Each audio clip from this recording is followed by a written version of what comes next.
Saludos y bendiciones. Damos inicio o continuamos con esta clase acá en el núcleo número 13, lo que es la adoración. Me disculpan hoy, estoy un poquito, dicen los difónicos, dicen algunos, pero dicen afónicos, por ahí va el asunto.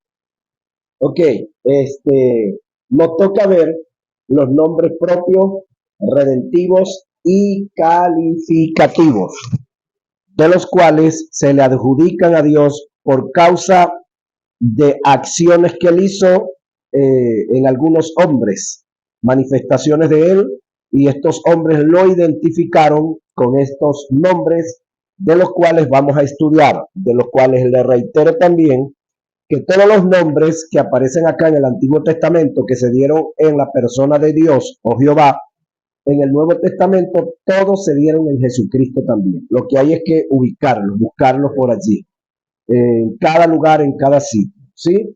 Como tal. Ahora, hagamos un recorrido en forma exegética de los nombres de Dios para tener una mayor percepción de cada uno de ellos, con la finalidad de ser, más efectivos en nuestra adoración y poder percibir la presencia de Dios mediante su espíritu que mora en nosotros. Muy importante conocer esto que viene. El término yo soy. Este término en el aspecto etimológico encierra, características y valores que son absolutas y propias del ser. Éxodo 3:14. Yo soy indica ser, del hebreo hayat. Entre sus características y valores determina la existencia abstracta, que interpretado significa existir por sí mismo, permanecer en uno mismo, mostrando a quien se le designa el término un gozar de absoluta independencia. Cuando Dios le dijo a Moisés, dile a ellos que yo soy, me envió a vosotros, lo que le quiso decir fue, dile a ellos que el que existe o es por sí mismo, permanece en el mismo y no depende de nadie, te está enviando. Cuando analizamos el término Jiret, otro de los nombres compuestos, como nombre compuesto de Dios, en su única y absoluta característica, significa el que se provee. Muy importante este detalle. El que se provee, es decir, el que se provee a sí mismo, determinando lo absoluto de Dios, indicando que Él no queda desprovisto del favor de nadie. Génesis 22:14. Él es independiente, autosuficiente, de Él dependen y proceden todas las cosas.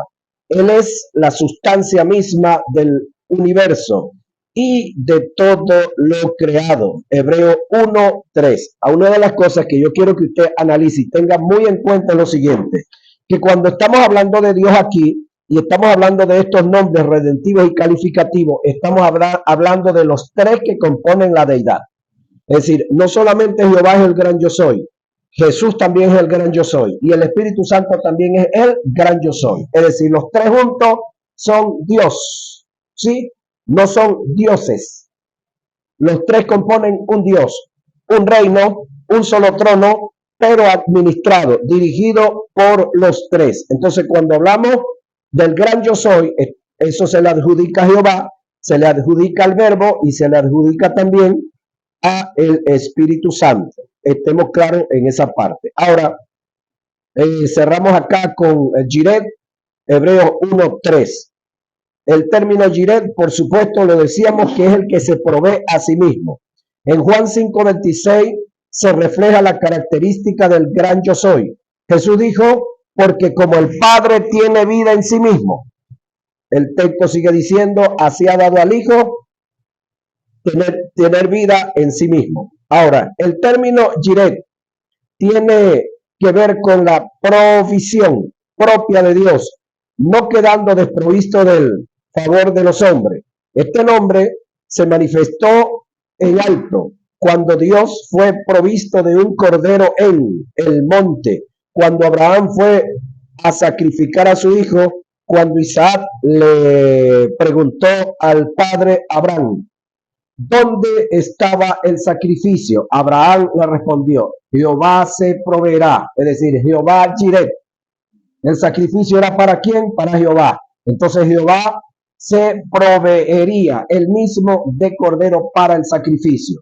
Génesis 22:8. Y también se manifestó cuando entregó a su propio hijo por la humanidad. Juan 3:16. Es decir, Dios no buscó a otro, sino que él se proveyó él mismo de cordero, él se proveyó de uno sobre quien colocar el pecado y toda la maldición y toda la enfermedad, para de esa manera pues acabar con ellas también. El apóstol Pablo presenta las características de la autosuficiencia de Dios en el discurso que le diera a los atenienses en el Areópago. Analicemos el pasaje.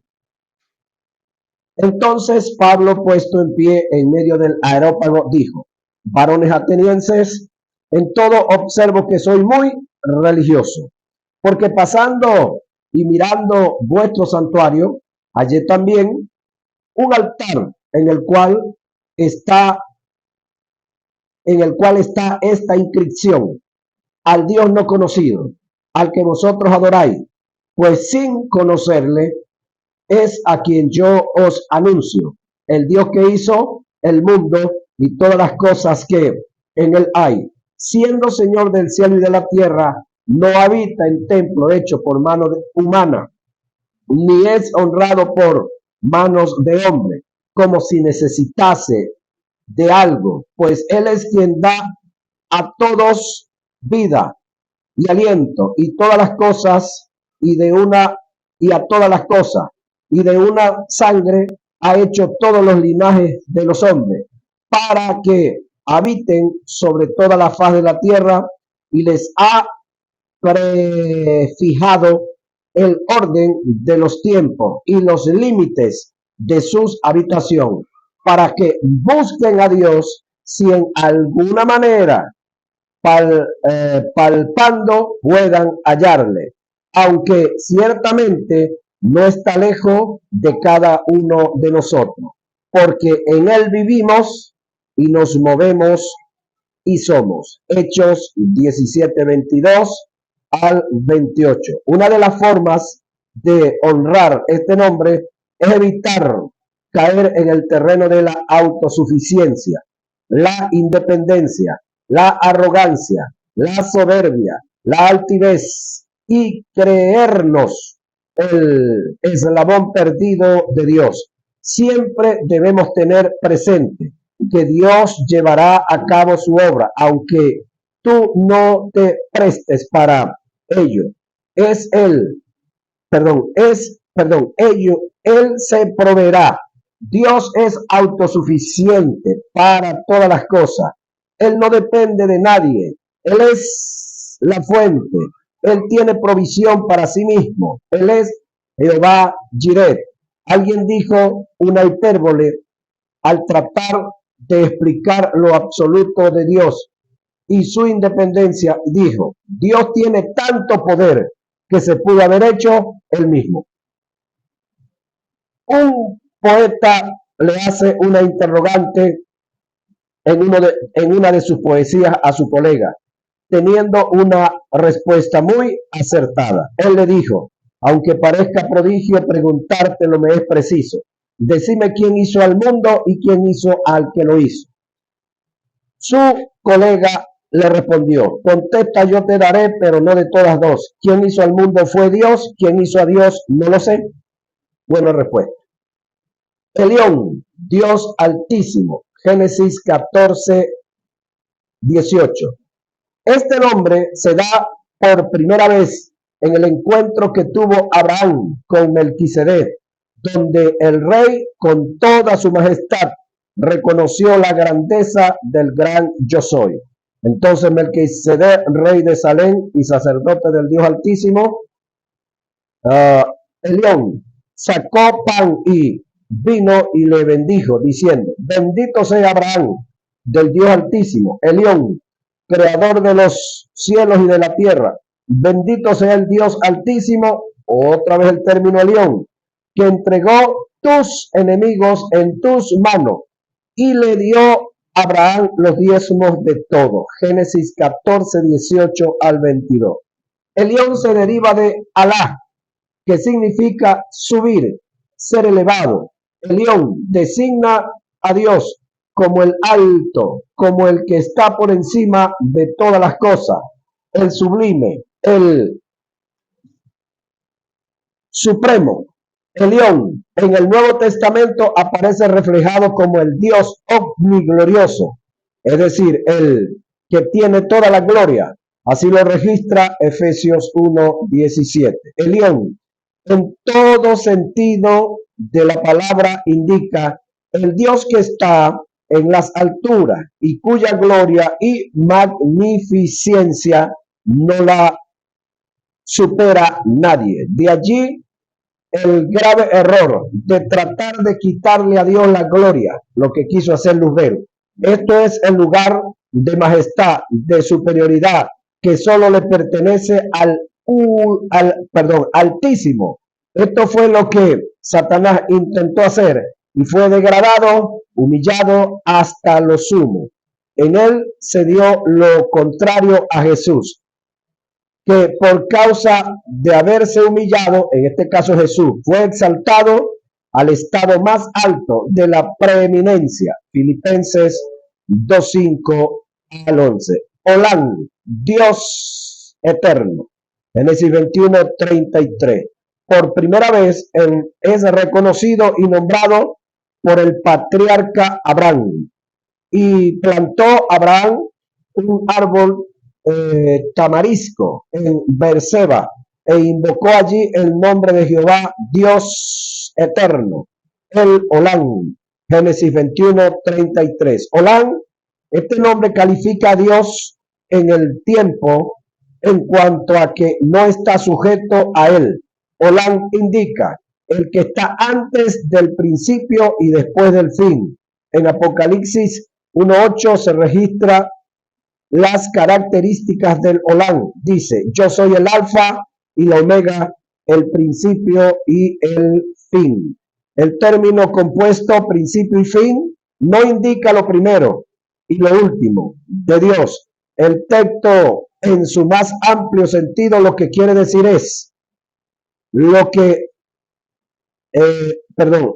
quiere mostrar es lo que es antes y primero, y lo que sucede al fin, y adjudicado a Dios, el Verbo y al Espíritu Santo como parte de su naturaleza y propiedad. Lo que el texto quiere mostrar es: yo soy antes del alfa y después de la omega. Soy antes del principio y después del final.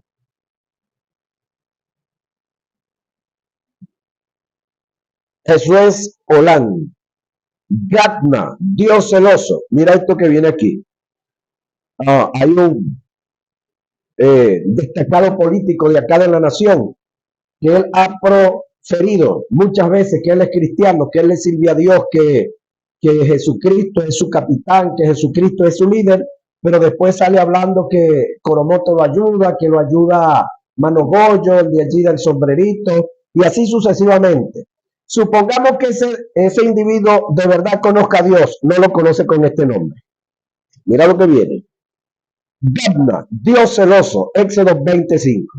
Este nombre emanó del ser de Dios, dándole un mandamiento a Moisés para su pueblo: no tendrás dioses ajenos delante de mí, no te harás imágenes ni ninguna semejanza de lo que está arriba en el cielo, ni abajo en la tierra, ni en las aguas debajo de la tierra. No te inclinarás a ella, ni las honrarás, porque yo soy Jehová tu Dios. Gadna, fuerte, celoso.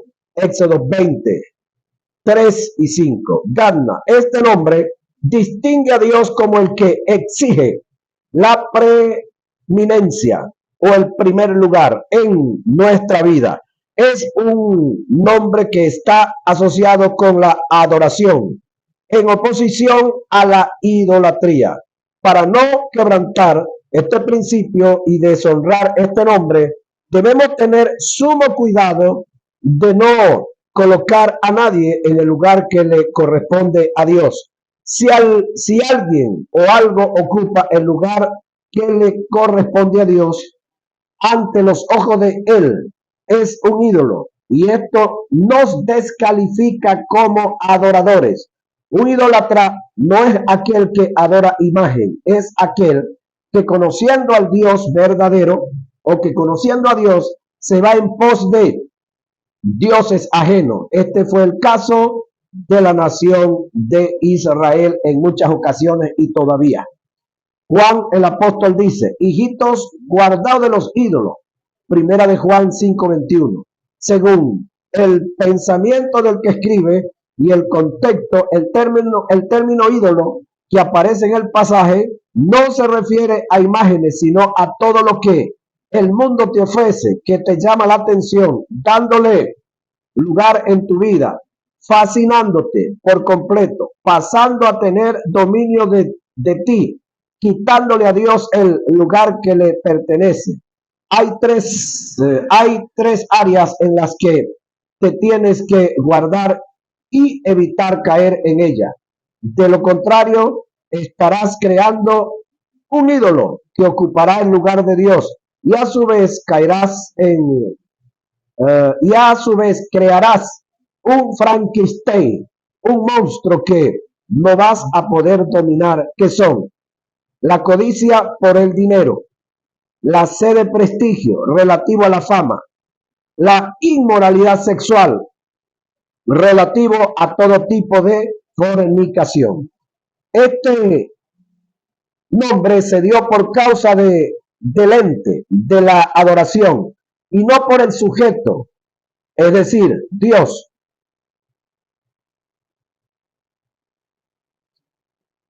Dios cela el lugar que le corresponde por causa y en beneficio de quien presta la adoración, mas no siente rivalidad de ningún Dios.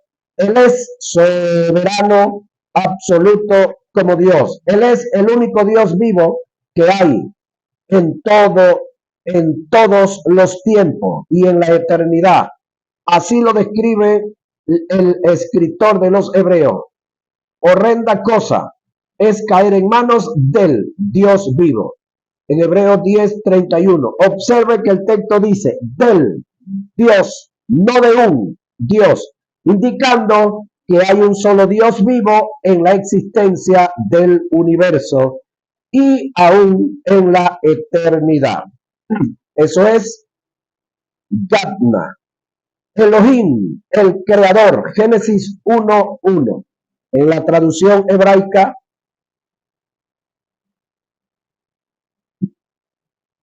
escribieron, en el principio creó el Elohim. El término Elohim, aparte de ser el creador, es el Dios trino. Sostiene y contiene la idea de poder creador y gobernador, de potencia y soberanía. Elohim es atribuido a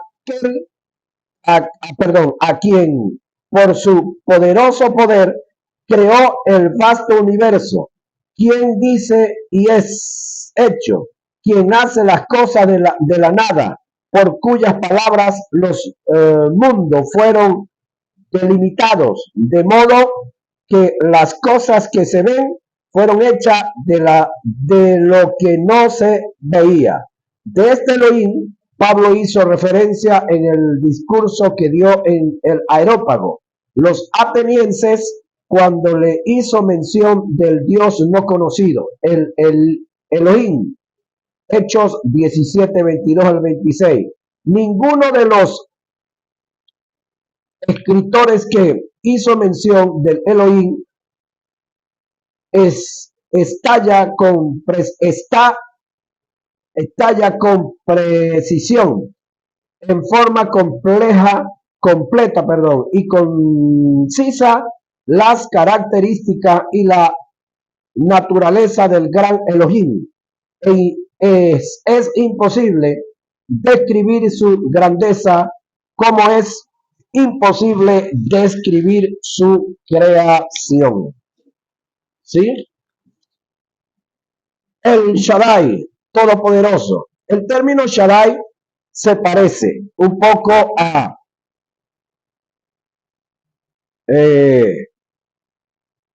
en el caso de Abraham con su hijo Isaac, el que se provee a sí mismo. El Shaddai, todopoderoso, Génesis 17, 1 al 2. Con este nombre de redentivo se le apareció Dios a Abraham, el padre de multitud, siendo Abraham sin descendencia alguna. Era Abraham de edad de 99 años cuando le apareció Jehová y le dijo: yo soy Dios todopoderoso, es decir, el Shaddai. Génesis, es decir, Jireh y el Shaddai son muy parecidos, pero hay unas pequeñas diferencias. Jireh es el que se provee a sí mismo. El Shaddai es el que te provee a ti y me provee a mí. Y veo en algunos casos, en algunos lugares que colocan Jehová Jireh y en otros el Shaddai. Y si tú le preguntas, todos están pensando en el que me provee a mí. No hay ese análisis de que el que se provee a sí mismo, hablando de Jireh, sino que todo lo metemos como el Shaddai. Ahora, el Shaddai, en su más detallado concepto, lo denomina como el Dios de las mamas, ¿sí?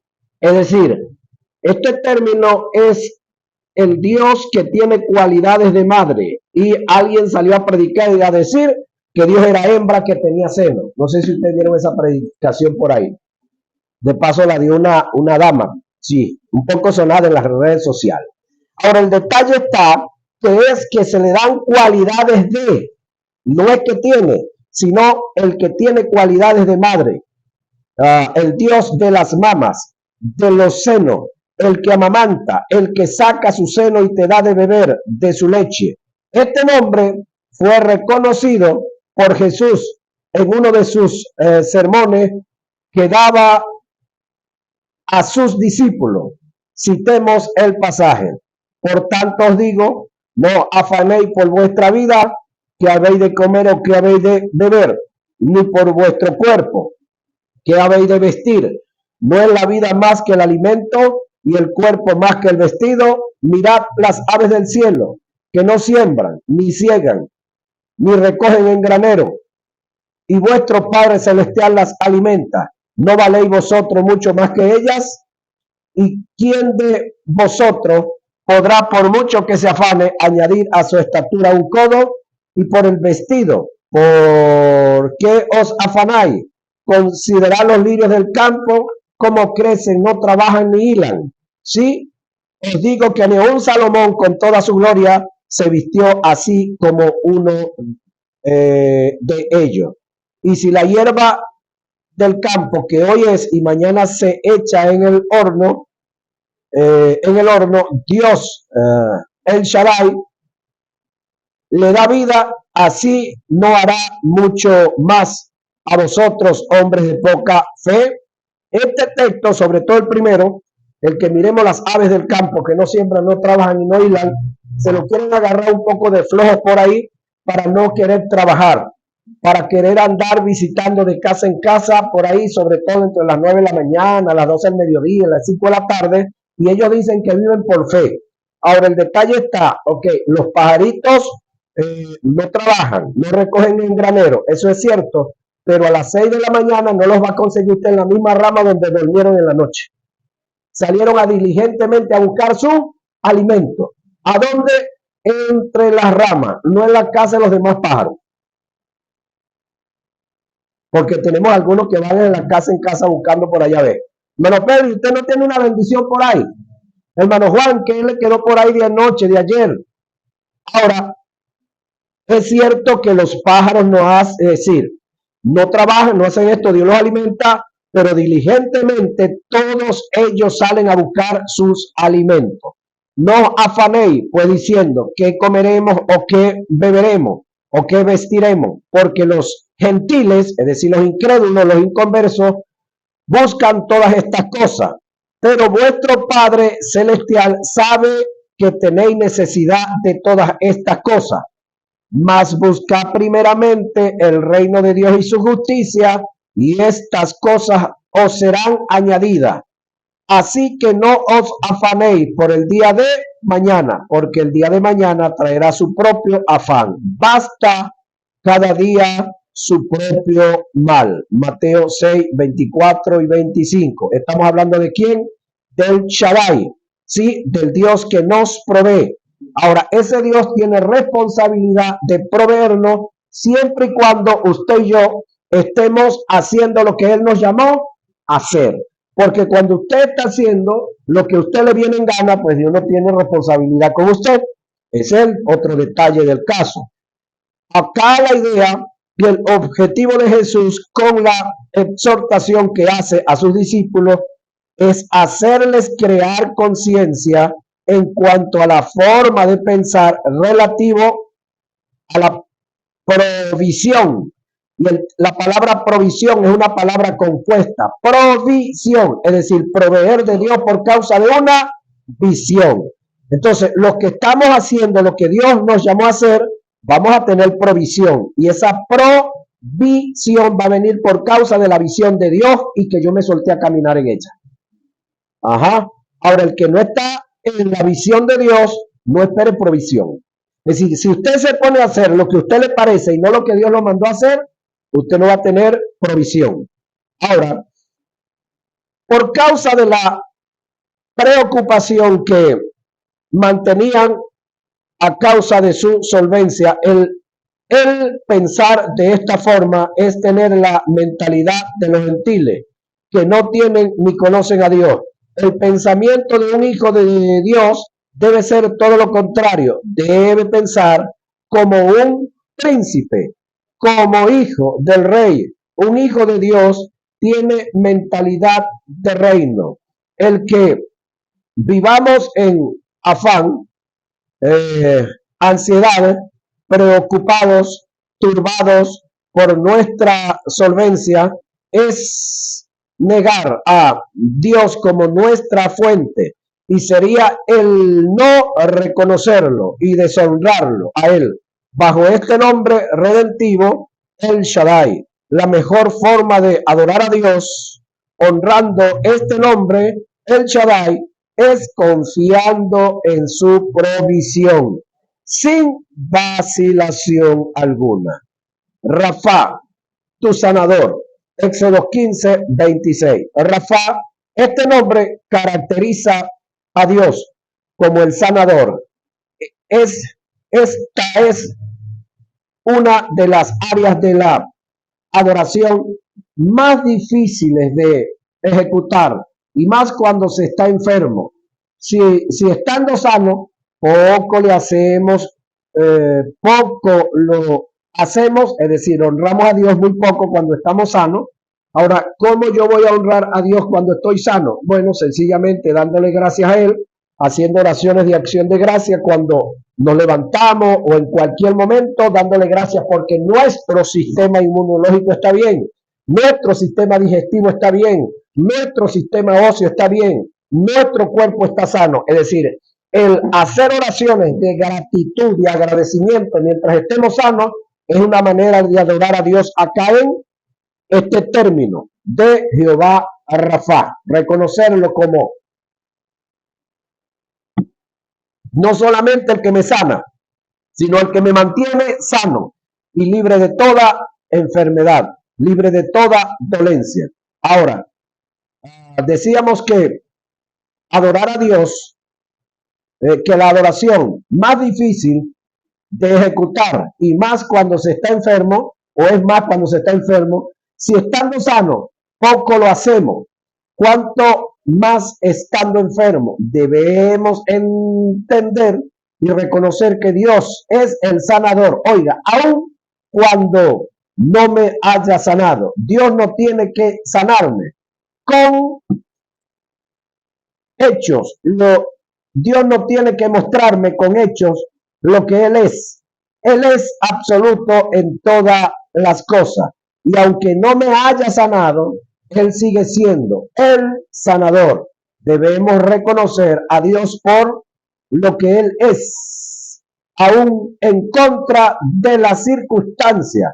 No dudes de su fidelidad y de su integridad. Por otro lado, nunca debemos atribuirle a Dios una enfermedad que venga a nosotros como procedencia de Él.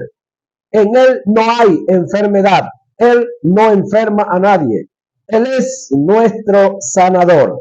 Ciertamente llevó Él nuestras enfermedades y sufrió nuestros dolores. Y nosotros le tuvimos por azotado, por herido de Dios y abatido. Mas el herido fue por nuestras rebeliones, molido por nuestros pecados. El castigo de nuestra paz fue sobre él, y por sus llagas fuimos nosotros curados. Isaías 53, 4 al 6.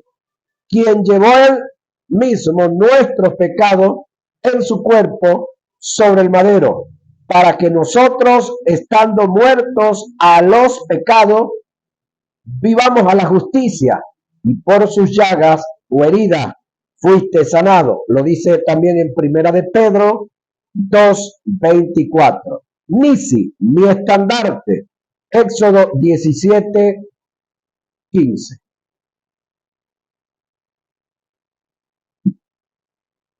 Nisi, este nombre en el sentido cultural indica: Jehová es la señal de victoria, quien limita los campos y me asegura el terreno para ganar las batallas. Él es el poder y el refugio de su pueblo en los conflictos. El hecho de que Moisés haya levantado un altar y en él haya hecho honra, reconocimiento a uno de los nombres de Dios que lo caracterizan como el que nos da la victoria, era un acto de adoración y de agradecimiento, no solo por la victoria obtenida en la batalla, sino por las victorias que se obtendrían en otras batallas. Entonces vino Amalek y peleó contra Israel en Refidim. Y dijo Moisés a Jeruel: escógenos varones y sal a pelear contra Amalek. Mañana yo estaré sobre la cumbre del collado y la vara de Dios en mi mano. E hizo Josué como le dijo Moisés, peleando contra Amalek. Y Moisés y Aarón y Hur subieron a la cumbre del monte. Y sucedía que cuando alzaba Moisés su mano, Israel prevalecía, mas cuando él bajaba las manos, prevalecía Amalek, y las manos de Moisés se cansaban, por lo que tomaron una piedra y la pusieron debajo de él, y se sentó sobre ella, y Aarón y Hur sostenían sus manos, el uno a un lado y el otro al otro. Así hubo en sus manos fuerza hasta que se puso el sol. Y Josué deshizo a Amalek y a su pueblo a filo de espada. Y Jehová dijo a Moisés: escribe esto para memoria en un libro, y di a Josué que raeré de toda la memoria, de toda la memoria de Amalek de debajo de los cielos. Y Moisés edificó un altar y llamó su nombre Jehová Nisi, y dijo: por cuanto la mano de Amalek se levantó contra el trono de Jehová, Jehová tendrá guerra con Amalek de generación en generación. Éxodo 17, 18 y 16. Cuando nosotros como adoradores colocamos en este nombre en oración, no solo lo hacemos por la batalla obtenida, sino por las que vamos a obtener. Pero debemos entender, aunque perdamos una batalla, Él sigue siendo Jehová Nisi. Su nombre no depende de mi victoria depende de su nombre. Shalom, mi paz. Jueces 6:24. Shalom, este nombre, o este es uno de los nombres redentivos difícil de proclamar y reconocer, porque solo lo puede hacer aquellos que en medio del conflicto y la aflicción no se dejen turbar ni robar la paz de Dios, que viene como resultado de la fe y la confianza que se ha depositado en él en el cuidado de Dios. Paz no es bonanza, la bonanza es producto de la paz, como la paz es producto de la fe que depositamos en una palabra que Dios ha dicho. Un creyente que viva inseguro, turbado, amedrentado, en incertidumbre, desesperado, es decir, Job 3:25, pues, angustiado, y en su interior se siente desprovisto del Creador, de Dios, y por consiguiente nunca entra en su reposo, ¿cómo podrá adorar a Dios reconociendo este nombre? Juan en su primera carta encierra una verdad que si logramos aceptar, entraríamos en el reposo de Dios, disfrutando de su paz, y como resultado pasaríamos a ser adoradores en potencia, divulgando y manifestando su paz, reconociendo este nombre, Jehová Shalom. Hagamos un análisis de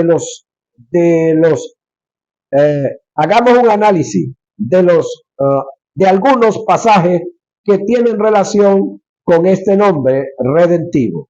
Juan, en su primera carta, dejó escrito en una verdad relacionada con la paz que ofrece Dios. El pasaje dice: en el amor no hay temor, sino que el perfecto amor echa fuera el temor, de donde el que teme no ha sido perfeccionado en el amor. Primera de Juan 4:18. Sin embargo, acá el que escribe dice que hay un perfecto amor. Quiere decir que hay otro amor o otros amores que no son perfectos. Si hacemos un análisis del término amor, tenemos ágape, tenemos filí y tenemos ero. Cuando hablamos del amor ágape es perfecto, pero cuando hablamos del ero y del filí sabemos que no son perfectos, ¿sí? Ahora, en el amor no hay temor, ¿cuál? Sino que el perfecto amor, ¿cuál es el perfecto? El ágape, el perfecto amor. Echa fuera el temor, de donde el que teme no ha sido perfeccionado en el amor. Simplificando este pasaje, lo que quiere decir es: el que se siente amado por Dios no se siente amedrentado, sumergido en los temores, porque el que teme no ha entendido lo que Dios está dispuesto a hacer por causa del amor que siente por él. De la paz forma parte de la naturaleza del Espíritu. Gálatas 5:22. Es propiedad de Dios. Filipenses 4:7.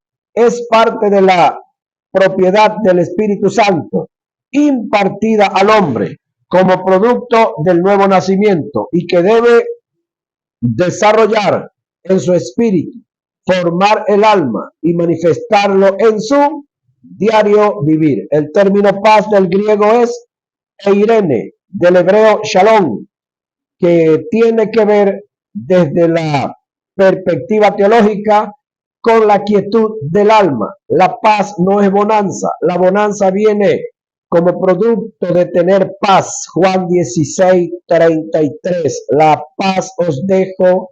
La paz es endógena, es decir, de adentro. La bonanza es exógena, de afuera. Los prerequisitos de la paz no son libertad de las necesidades del dolor físico y la paz, el dolor físico. La paz es un descanso en Dios en medio de las más grandes adversidades. La paz que ofrece el mundo está en total contraste a la paz de Dios. El mundo adquiere su paz, producto de la bonanza. Si hay bonanza, hay paz. En Dios es todo lo contrario. La paz en Dios produce la bonanza. Por esta causa Jesús dijo: la paz os dejo, mi paz os doy. Yo no os la doy como el mundo la da. Juan 14:27. La paz de Dios protege al creyente de las dificultades mentales causadas por las ansiedades de la vida, al tener seguridad de que Dios provee para sus hijos y responde ante las más grandes dificultades de la vida. Y por esta causa el creyente aprende a vivir quieta y reposadamente sin conflictos mentales. La paz de Dios se puede entender como una garantía del cuidado de Dios. Filipenses 4, 6 y 7. Pablo fue tan determinante en el lenguaje de la paz que dejó escrito lo indispensable que es ella en la vida del creyente. Él dijo: y la paz de Dios, que sobrepasa todo entendimiento, guardará vuestros corazones y vuestros pensamientos en Cristo Jesús. Filipenses 4:7. Simplificando el pasaje, lo que Pablo quiso expresar fue: la paz de Dios es tan determinante que nos hace vivir confiados en medio de las malas circunstancias, aunque no entendamos nada. Jesús dijo que lo único que nos libraría de la tribulación interna y de los temores es la paz de Dios en nosotros. La paz os dejo, mi paz os doy. Yo no os la doy como el mundo la da. No se turbe vuestro corazón, ni tengan miedo. Juan 14:27. La paz es producto de la fe y la confianza que depositamos en una palabra que recibimos de Dios. Esto fue vivencia en la vida de Jesús, que en medio de una gran tempestad, mientras sus discípulos se turbaban y se llenaban de temor, él dormía y descansaba en la popa de la barca. Él confiaba en las palabras que les había dicho. Pasemos al otro lado. Mateo 8:24, Marcos 4:37 y Lucas 8:23. La paz es un descansar en Dios, es un reposar en Él. La paz es la quietud del alma que viene como producto de la fe que depositamos en una palabra que Dios te dio. La intervención de Dios en medio de la tempestad vendrá una vez que hayas tenido paz por causa de la fe que depositaste en su palabra. En Dios, donde hay fe, no hay perdón. En Dios, donde no hay fe, no hay paz. Y donde no hay paz, no hay bonanza. La paz viene como resultado de conocer el amor de Dios a favor nuestro. Y esto lo describe el apóstol Juan en su carta. En el amor no hay temor, sino que el perfecto amor echa fuera el temor, porque el temor lleva en sí castigo, de donde el que teme no ha sido perfeccionado en el amor. Primera de Juan 4:18. Entonces reiteramos esta hermosa verdad. En el amor no hay temor, sino que el perfecto amor echa fuera el temor, porque el que teme lleva en sí castigo, de donde el que teme no ha sido perfeccionado en el amor. El término perfeccionar relacionado al amor que aparece en el pasaje da la idea de no conocer lo que Dios es capaz de hacer a favor nuestro por causa del amor que siente por nosotros. Debemos conocer que Dios, por causa de su amor y por el objeto de su amor que somos nosotros, estuvo dispuesto a abandonar su gloria, humillarse en la persona del Verbo. Si esto lo hizo antes de ser su hijo, ¿cuánto más ahora, siendo sus hijos? En conclusión al tópico, nunca podremos adorar a Dios reconociéndolo como Jehová Shalom, a menos que entendamos qué es paz, cómo viene la paz y cómo mantener la paz de Dios y hacer de ella un estilo de vida, señoras y señores. Es decir, todo esto que usted ha estado analizando acá conmigo, todo esto a lo que usted le ha estado prestando atención y ha ido captando y viendo acá, le es necesario, es más, le es indispensable a usted y a mí para poder ser unos adoradores.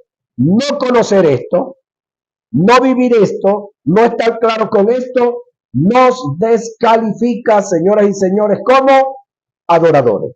Podemos ser cualquier cosa, menos adoradores. En este caso, seríamos aduladores, porque estaríamos repitiendo como un loro. ¿Sí? Ahora, si hacemos las cosas para figurar nosotros, para figurar la ropa que tenemos, el corte de cabello que me eché, la afeitada que me hice, entonces somos unos artistas.